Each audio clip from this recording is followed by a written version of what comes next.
ਮੀਆਂ God father ਉੱਤੋਂ ਜੇ IT ਤੰਗ ਮਾਇਆ ਪਾਨਾਮਾ ਦੇ ਫੈਸਲੇ ਤੇ ਹੁਣ ਬੜੀ ਤੰਗ ਮਾਇਆ ਮੀਆਂ ਗੋਡ ਫਾਦਰ ਉੱਤੋਂ ਜੇ ਆਈਟੀ ਤੰਗ ਮਾਇਆ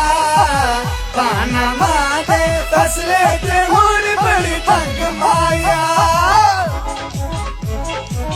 शहजादे खतरी ने लिखिया सी खत में शहजादे खतरी ने